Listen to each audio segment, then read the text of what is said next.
सुमरत रामई तजय जन तृण सम विषय विलास राम प्रिया जग जनन सिय कचुनाच रजुता सीताराम। जिन श्री रामचंद्र जी का स्मरण करने से ही भक्तजन तमाम भोग विलास को तिनके के समान त्याग देते हैं, उन श्री रामचंद्र जी की प्रिय पत्नी और जगत की माता सीता जी के लिए यह भोग विलास का त्याग कुछ ही आश्चर्य नहीं है। सिय लखन जय विधि शुक्ल यहीं सोई रघुनाथ करहीं सोई कयहीं कयहीं पुरातन कथा कहानी सुनहि लखन सिय अति सुकुमानी। सीता जी और लक्ष्मण को जिस प्रकार सुख मिले श्री रघुनाथ जी वही करते और वही कहते हैं। भगवान प्राचीन कथाएं और कहानियां कहते हैं और लक्ष्मण जी तथा सीता जी अत्यंत सुख मानकर सुनते हैं। जब जब राम अवध सुधि करहीं तब तब बार विलोचन भरहीं सुमर मात पितु परिजन भाई भरत शनेय शील शिवकाई। जब जब श्री रामचंद्र जी अयोध्या जी की याद करते हैं तब तब उनके नेत्रों में जल भर आता है। माता पिता कुटुंबियों और भाइयों तथा भरत के प्रेमशील और सेवा भाव को याद करके कृपा सिंधु प्रभु होय दुखारी धीरज धरय कुसम विचारी लक्ष्य लखन बिकल हुई जाई जिमि पुरुष अनुसर पर जाई। कृपा के समुद्र श्री राम चंद्र जी दुखी हो जाते हैं, किंतु फिर कुछ समय समझकर धीरज धारण कर लेते हैं। श्री रामचंद्र जी को दुखी देखकर सीता जी लक्ष्मण जी भी व्याकुल हो जाते हैं, जैसे किसी मनुष्य की परछाई उस मनुष्य के समान ही चेष्टा करती हैं। प्रिया बंधु गति लगे रघुनंदन धीर कृपाल भगत उर चंदन लगे कहन कछु कथा पुनीता सुन सुख लय लखन अरु सीता सीताराम।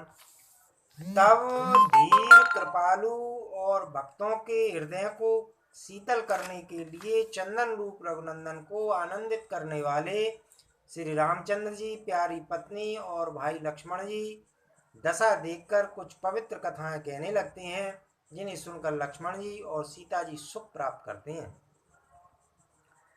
सीता लखन सी राम लखन सीता सहित सोवत परन निकेत जिमि बासव वश अमरपुरो सची जयंत समेत सीताराम। लक्ष्मण जी और सीता जी सहित श्री रामचंद्र जी पर्णकुटी में ऐसे सुशोभित हैं जैसे अमरावती में इंद्र अपनी पत्नी सची और पुत्र जयंत सहित बसता है।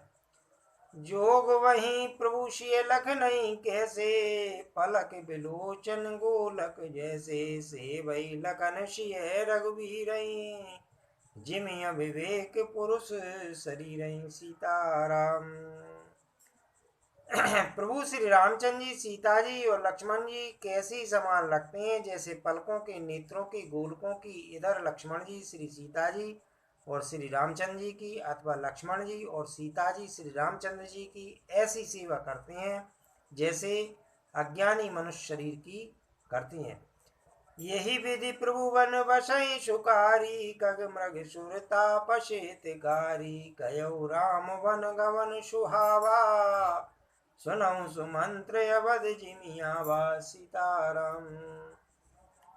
पक्षी पशु देवता और तपस्वियों के हितकारी प्रभु इस प्रकार सुखपूर्वक वन में निवास कर रहे हैं। तुलसीदास जी कहते हैं, मैंने श्री रामचंद्र जी का सुंदर वनगमन कहा, अब जिस तरह सुमंत्र अयोध्या में आए वह कथा सुनो। फिर निषाद प्रभु पहुंचाई सचिव सहित रथ देख से आई मंत्री विकल बिलोक निषादु कहीं न जाय जश वयऊ विषादु सीताराम। प्रभु श्री रामचंद्र जी को पहुंचाकर जब निषाद राज लौटा तब आकर उसने रथ को मंत्री सुमंत्र सहित देखा। मंत्री को व्याकुल देखकर निषाद को जैसा दुख हुआ वह कहा नहीं जाता। राम राम सिय लखन पुकारी, पर उधर नितल व्याकुल वारी। देख दखिन दिशि है हीन नाई, जन बिनु पंख बिहग अकुलाई। सीताराम। निषाद को अकेले आया देखकर सुमंत्र हाँ राम हाँ सीते हाँ लक्ष्मण पुकारते हुए बहुत व्याकुल होकर धरती पर गिर पड़े। रथ के घोड़े दक्षिण दिशा की ओर जिधर श्री रामचंद्र जी गए थे देख देख कर हिननाते हैं, मानो बिना पंख के पक्षी व्याकुल हो रहे हैं। नहीं तृण चरई न पियई जलो, मोचई लोचन बार। व्याकुल भय निषाद सब, रघुवर बाज निहार। सीताराम। वे ना तो घास चढ़ते हैं न पानी पीते हैं, केवल आंखों से जल बहा रहे हैं। श्री रामचंद्र जी के घोड़ों को इस दशा में देखकर सब निषाद व्याकुल हो गए। धर धीरज तब कहीं साधु, अब सुमंत्र पर हरहु विषादु। तुम पंडित परमारथ ज्ञाता, धरम धीर लख विमुख विधाता। सीताराम। तब धीरज धरकर निषाद राज कहने लगा, हे सुमंत्र जी, अब विषाद को छोड़िए। आप पंडित और परमार्थ के जानने वाले हैं, विधाता को प्रतिकूल जानकर धैर्य धारण कीजिए। विविध कथा कई कई मृदुवानी, रत व्यटार उबर वश्यानी। शोक शिथिल रत सकई नहा की, रघुवर विरह पीर उर्वा की। सीताराम। कोमल वाणी से भांति भांति की कथा कहकर निषाद ने जबरदस्ती लाकर सुमंत्र को रथ पर बैठाया, परंतु शोक के मारे वे इतने शिथिल हो गए कि रथ को हाँक नहीं सकते। उनके हृदय में श्री रामचंद्र जी की विरह की बड़ी तीव्र वेदना है। चर फराई मग चलई न घोरे, बन मृग मन हुआ निरत जोरे। अडुक परहि फिर हे नहीं पीछे, राम वियोग विकल दुख तीछे। घोड़े तड़फड़ाते हैं और रास्ते पर नहीं चलते, मानो जंगली पशु लाकर रथ में जोत दिए गए हों। वे श्री रामचंद्र जी के वियोगी घोड़े कभी ठोकर खाकर गिर पड़ते हैं, कभी घूमकर पीछे की ओर देखने लगते हैं। वे तीक्ष्ण दुख से व्याकुल हैं।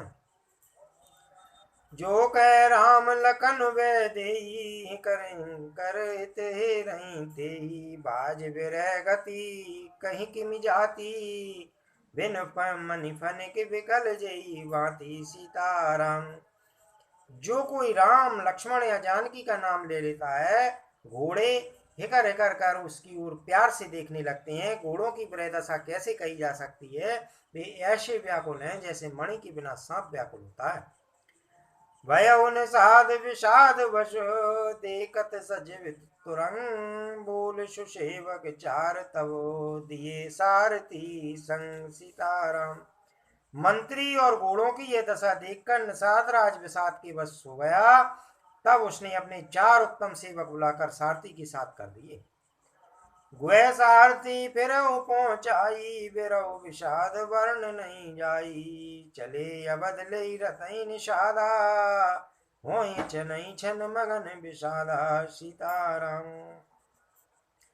निषाद राज गुहे सारथी सुमंत्र जी को पहुंचाकर विदा करके लौटा। उसके विरह और दुख का वर्णन नहीं किया जा सकता। वे चारों निषाद रथ लेकर अवध को चले। सुमंत्र और घोड़ों को देख देख कर वे भी क्षण भर विषाद में डूब जाते थे। सोच सुमंत्र विकल दुख दीना, दिग जीवन रघुवीर बीना। गए न अंतउ अदम शरीरो, जसन लयो विचरत रघुवीरो। व्याकुल ना और दुख से दीन हुए सुमंत्र जी सोचते हैं कि रघुवीर के बिना जीने को धिक्कार है। आखिर यह अधम शरीर रहेगा तो है ही नहीं। अभी श्री रामचंद्र जी के विछुड़ते ही छूटकर इसने यश क्यों नहीं ले लिया? वहे अजस अगभाजन प्राणा, कवन हित नहीं करत पयाना। अयि मंद मनु अवसर चूका, अजौन हृदय होत दो टूका। सीताराम। ये प्राण अप्यास और पाप के भाड़े हो गए। अब ये किस कारण कूच नहीं करते, निकलते नहीं। हाय नीच मन, बड़ा अच्छा मौका चूक गया। अब भी तो हृदय के 2 टुकड़े नहीं हो जाते। मीने हाथ सिर धुन पचताई, मनो कुलपन धन राशि गवाई, बिरध बांध बर वीर कहाई, चले हो समर जन सुबट पराई। सीताराम। सुमंत्र हाथ मलमल कर और सिर पीट पीट कर पछताते हैं, मानो कोई कंजूस धन का खजाना खो बैठा हो। वे इस प्रकार चले मानो कोई बड़ा योद्धा वीर का वाना पहनकर और उत्तम सूरवीर कहलाकर युद्ध से भाग चला हो। विप्र विवेकी भेद विद सम्मत साधु सुजात, जिमि धोखे मद पान कर सचिव सोचते मात। सीताराम। जैसे कोई विवेकशील वेद का ज्ञाता, साधु सम्मत आचरणों वाला और उत्तम जाति का कुलीन ब्राह्मण धोखे से मदरा पी ले और पीछे पछतावे, उसी प्रकार मंत्री सुमंत्र सोच कर रहे हैं, पछता रहे हैं। जिमि कुलीन तिय साधु शयानी, पति देवता करम मन बानी, रहे करम वश पर हरि नाऊ, सचिव हृदय तिमि दारुण दाऊ। जैसे किसी उत्तम कुल वाली साधु स्वभाव की समझदार और मन वचन कर्म से पति को ही देवता मानने वाली पतिव्रता स्त्री को भागवश पति को छोड़कर पति से अलग रहना पड़े, उस समय उसके हृदय में जैसे भयानक संताप होता है, वैसे ही मंत्री के हृदय में भी हो रहा है। लोचन सजल ढीठ भई तोरी, सुनई न श्रवण बिकल मति भूरी, सूकई अधर लागे मुहि लाटी, ज्यों न जाए उरे अवधि कपाटी। सीताराम। नेत्रों में जल भरा है, दृष्टि मंद हो गई है, कानों से सुनाई नहीं पड़ता, व्याकुल हुई बुद्धि बेठिकानी हो गई, ओंठ सूख रहे हैं, मुंह में लाठी लाठी लग गई है, किंतु ये सब मृत्यु के लक्षण हो जाने पर भी प्राण नहीं निकलते, क्योंकि हृदय में अवधि रूपी कबाड़ लगे हैं, अर्थात 14 वर्ष बीत जाने पर भगवान फिर मिलेंगे, यही आशा रुकावट डाल रही है। विवरण वयो न जाए निहारी, मार से मनहु पिता मैं तारी, आने गलाने विपुल मन व्यापी, जमपुर बंत सोच जिमि पापी। सुमंत्र जी के मुख का रंग बदल गया है, जो देखा नहीं जाता है, ऐसा मालूम होता है मानो इन्होंने माता पिता को मार डाला हो। उनके मन में राम वियोग रूपी हानि की महान गिलानी पीड़ा छा रही है, जैसे कोई पापी मनुष्य नरक को जाता हुआ रास्ते में सोच कर रहा हो। बचन न आवे हृदय पछताई, अवध काय में देख अब जाई, राम रहित रत देखई जोई, सकुचे मोहि बिलोकत सोई। सीताराम। मुंह से वचन नहीं निकलते, हृदय में पछताते हैं कि मैं अयोध्या में जाकर क्या देखूंगा। श्री रामचंद्र जी से सुन रथ को जो भी देखेगा भाई मुझे देखने में संकोच करेगा, अर्थात मेरा मुंह नहीं देखना चाहेगा। दाएं पूछे आई मोय जब, बिकल नगर नर नार, उतर देव में सबई तब, हृदय वज्र बैठार। सीताराम। नगर की सब व्याकुल स्त्री पुरुष जब दौड़कर मुझसे पूछेंगे, तब मैं हृदय में वज्र रखकर सबको उत्तर दूंगा।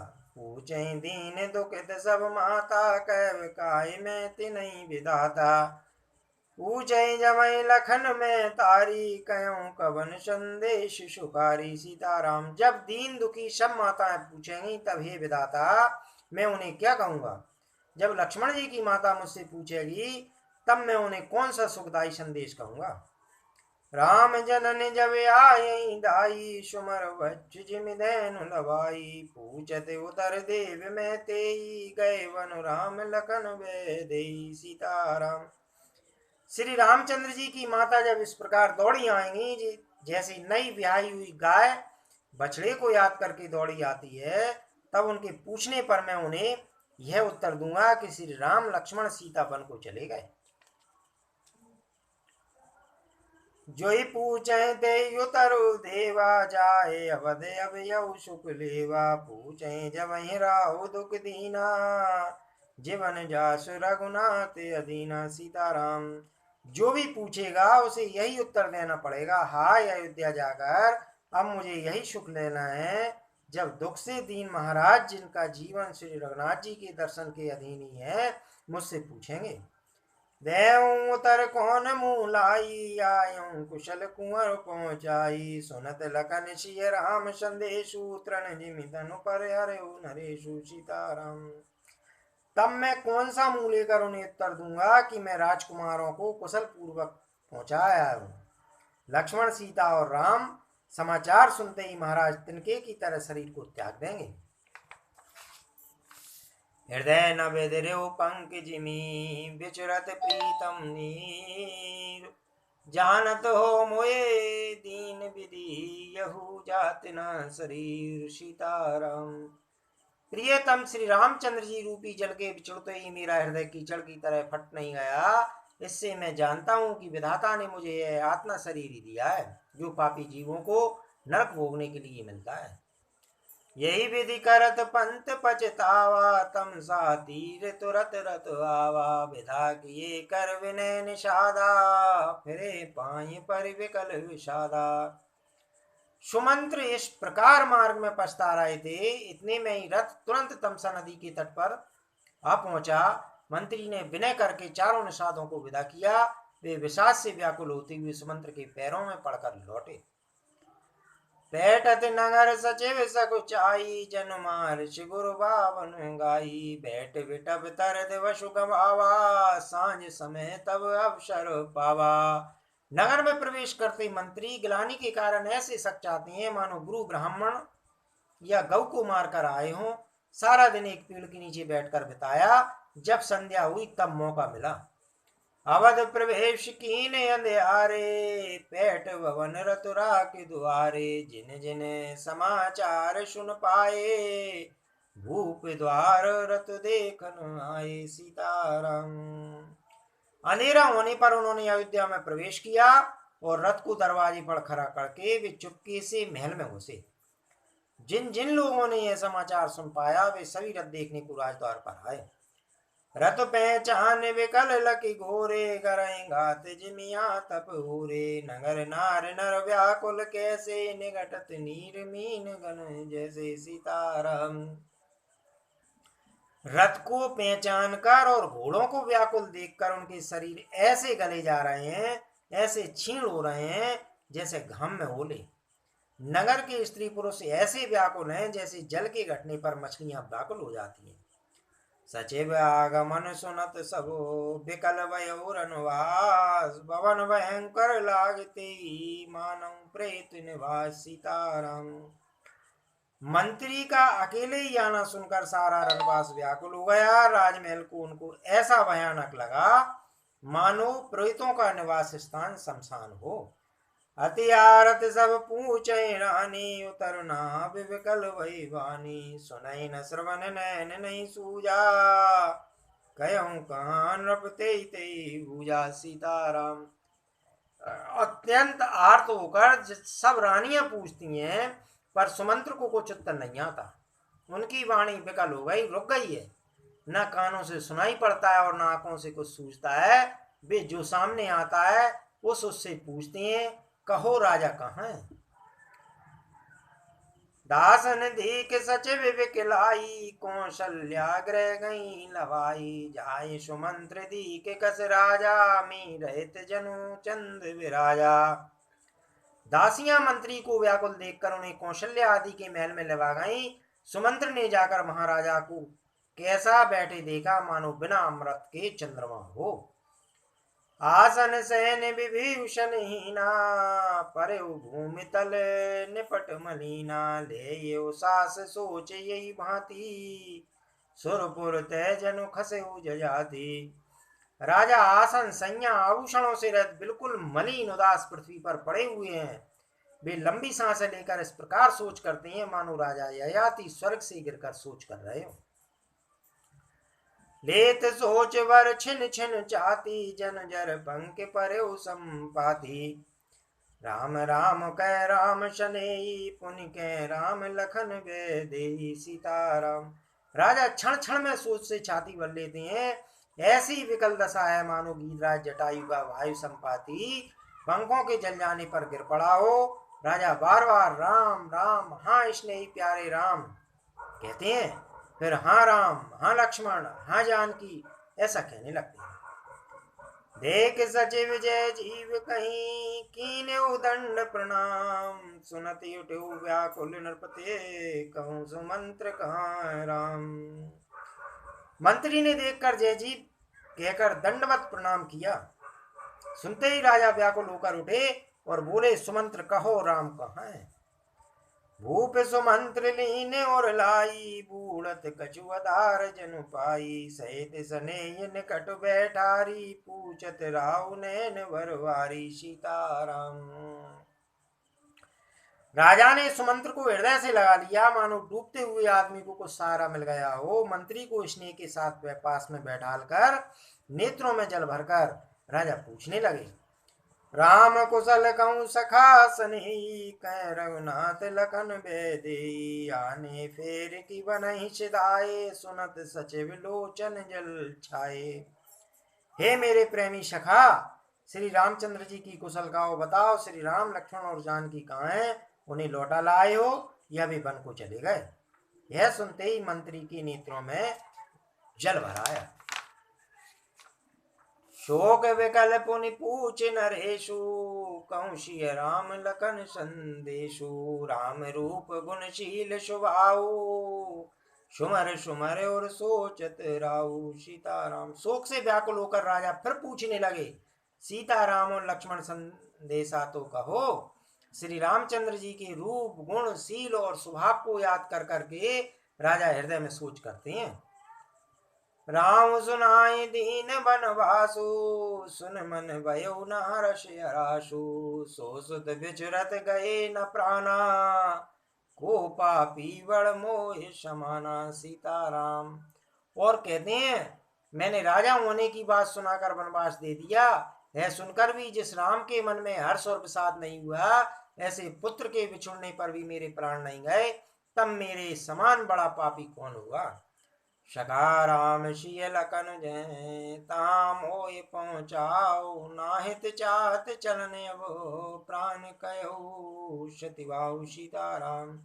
हे सखा, श्री राम जानकी और लक्ष्मण जहाँ हैं मुझे भी वहीं पहुंचा दो, नहीं तो मैं सत्य भाव से कहता हूं कि मेरे प्राण अब चलना ही चाहते हैं। पुने पुने पूछत मंत्री राऊ प्रियतम सुवन संदेश सुनाऊ। करहि सका सोई बेगे उपाऊ राम लखन सिय नैन दिखाऊ। राजा बार बार मंत्री जी से पूछता है, मेरे प्रियतम पुत्रों का संदेशा सुनाओ हे सखा। तुम तुरंत वही उपाय करो जिससे श्री राम लक्ष्मण और सीता मुझे आंखों से दिखा दो। सचिव धीर धर कह मृदुवानी महाराज तुम पंडित ज्ञानी। धीर सुर धीर धुरंधर देवा साधु समाज सदा तुम सेवा। सीताराम।